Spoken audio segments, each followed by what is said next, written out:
IT ಅಧಿಕಾರಿಗಳಿಂದ. ನೋಡಿ, ಬೆಂಗಳೂರಲ್ಲಿ ಉದ್ಯಮಿ ಸಿಜೆ ರಾಯ್ ಆತ್ಮಹತ್ಯೆ ಪ್ರಕರಣ, ಆತ್ಮಹತ್ಯೆ ಮಾಡಿಕೊಂಡ್ರು ಹೆದರದ ಐಟಿ ಅಧಿಕಾರಿಗಳು.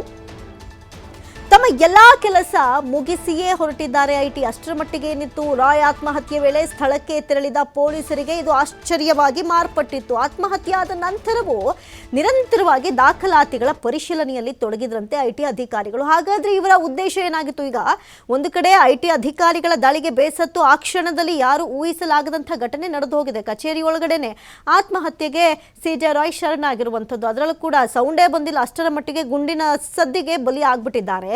ತಾವೇ ಶೂಟ್ ಔಟ್ ಮಾಡ್ಕೊಂಡಿದ್ದಾರೆ. ಆದ್ರೆ ಇದು ಐಟಿ ಅಧಿಕಾರಿಗಳ ತಲೆ ಮೇಲೆ ಬರುತ್ತೆ. ಯಾಕಂತ ಹೇಳಿದ್ರೆ ದಾಳಿ ಮಾಡಿದಂಥ ಸಂದರ್ಭದಲ್ಲಿ ಆಯಿತು ಅಂದ್ರೆ ಸಹಜವಾಗಿ ಐಟಿ ಅಧಿಕಾರಿಗಳ ಒಂದು ದಾಳಿಯ ಆರೋಪವೇ ಹೊತ್ಕೊಂಡಿರುವಂತಹ ಸಂದರ್ಭದಲ್ಲೂ ಕೂಡ ಇವರು ಯಾವುದೇ ಕಾರಣಕ್ಕೂ ಹೋಗಿ ಏನಾಯಿತು ಏನು ಅಂತ ತಿಳ್ಕೊಳ್ಳೋದ್ರ ಬದಲು ಬಹಳಷ್ಟು ಅಲ್ಲಿದ್ದಂತಹ ಸಾಕ್ಷಿಗಳನ್ನ, ಡಾಕ್ಯುಮೆಂಟ್ಸ್ಗಳನ್ನ ಕಲೆ ಹಾಕ್ತಾ ಇದ್ರು ಅನ್ನುವಂಥ ಮಾಹಿತಿ ಸದ್ಯಕ್ಕೆ ಗೊತ್ತಾಗ್ತಾ ಇದೆ.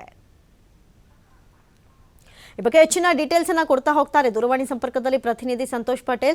ಸಂತೋಷ್, ಇಲ್ಲಿ ಗಮನಿಸೋದಾದ್ರೆ ಒಂದು ಕಡೆ ಐಟಿ ಅಧಿಕಾರಿಗಳ ಮೇಲೆ ಬಹುದೊಡ್ಡ ಆರೋಪ ಒಂದು ಕಡೆ ಇರುವಂಥದ್ದು, ಮತ್ತೊಂದು ಕಡೆ ಮಾನಸಿಕ ಖಿನ್ನತೆಗೆ ಒಳಗಾಗಿದ್ರ ಸಿಜೆ ರಾಯ್ ಅನ್ನುವಂಥ ಪ್ರಶ್ನೆ. ಆದ್ರೆ ಸದ್ಯಕ್ಕೆ ಗೊತ್ತಾಗ್ತಾ ಇರುವಂಥ ಅಪ್ಡೇಟ್ಸ್ ಪ್ರಕಾರ ಅವರು ಗುಂಡು ಹೊಡೆದು ಸತ್ತಿದ್ದಾರೆ ಅನ್ನುವಂಥದ್ದು ಗೊತ್ತಾಗಿದ್ರು ಕೂಡ ಆತಂಕದಲ್ಲಿ ಇರಬೇಕಾದಂಥ ಐಟಿ ಅಧಿಕಾರಿಗಳು ದಾಖಲೆಯ ಒಂದು ಪರಿಶೀಲನೆಯಲ್ಲಿ ತೊಡಗಿದ ಹೇಗೆ, ಏನಿದೆ ಈ ಬಗ್ಗೆ ಡೀಟೇಲ್ಸ್? ಆದಾಯ ತೆರಿಗೆ ಅಧಿಕಾರಿಗಳು ಈ ಇನ್ಸಿಡೆಂಟ್ ಆದ್ರೂ ಕೂಡ ಅವರ ಕೆಲಸವನ್ನ ಮುಂದುವರಿಸಿರೋದು ಇಲ್ಲಿ ಅತ್ಯಂತ ಪ್ರಮುಖವಾಗಿರುವಂತ ಅಂಶ ಆಗುತ್ತೆ. ಯಾಕಂತ ಹೇಳಿದ್ರೆ ಇನ್ಸಿಡೆಂಟ್ ಆದಾಗ ಅವ್ರ ಗಮನಕ್ಕೆ ಬಂದಿರ್ಲಿಲ್ಲ ಅಂತ ಅವರು ಆದಾಯ ತೆರಿಗೆ ಅಧಿಕಾರಿಗಳು ಸ್ಟೇಟ್ಮೆಂಟ್ ಅನ್ನ ಕೊಡ್ಬೇಕು ಬನ್ನಿ ಅಂತ ಹೇಳಿ ಇವ್ರನ್ನ ಕರ್ಸ್ಕೊಳ್ತಾರೆ. ಇವರು ಆನೆಪಾಳ್ಯದಿಂದ ಏನೋ ಅವ್ರ ಕಚೇರಿಗೆ ಏನ್ ಬರ್ತಾರೆ, ಇಲ್ಲಿ ಅವ್ರ ಕಚೇರಿಗೆ ಬಂದಿಲ್ಲ ಆದಾಯ ತೆರಿಗೆ ಅಧಿಕಾರಿಗಳು ಒಂದಿಷ್ಟು ಮಾಹಿತಿಯನ್ನ ಕೇಳ್ತಾರೆ. ಸೊ ಸ್ಟೇಟ್ಮೆಂಟ್ ಅನ್ನ ಮಾಡ್ಕೊಳ್ಬೇಕಾಗಿರುತ್ತೆ ಅವತ್ತು. ಸೊ ಅದೇ ಕಾರಣಕ್ಕಾಗಿ ಸ್ಟೇಟ್ಮೆಂಟ್ ನೀಡ್ಲಿಕ್ಕೆ ಅಂತ ಬಂದಿರ್ತಾರೆ.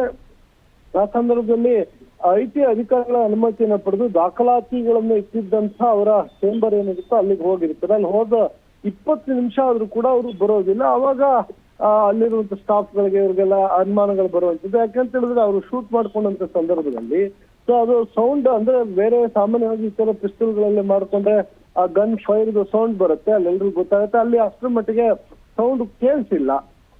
ಹೀಗಾಗಿ ಆದಾಯ ತೆರಿಗೆ ಅಧಿಕಾರಿಗಳು ಅದು ಯಾವುದಕ್ಕೂ ಕೂಡ ತಲೆ ಕೊಡ್ಸ್ಕೊಂಡಿಲ್ಲ. ಅವ್ರು ಬಂದಿದ್ದಾರೆ, ಬಂದಿಲ್ಲ, ಬಂದೇ ಬರ್ತಾರೆ ಅನ್ನೋದು ಅವ್ರಿಗೂ ಗೊತ್ತಿದೆ.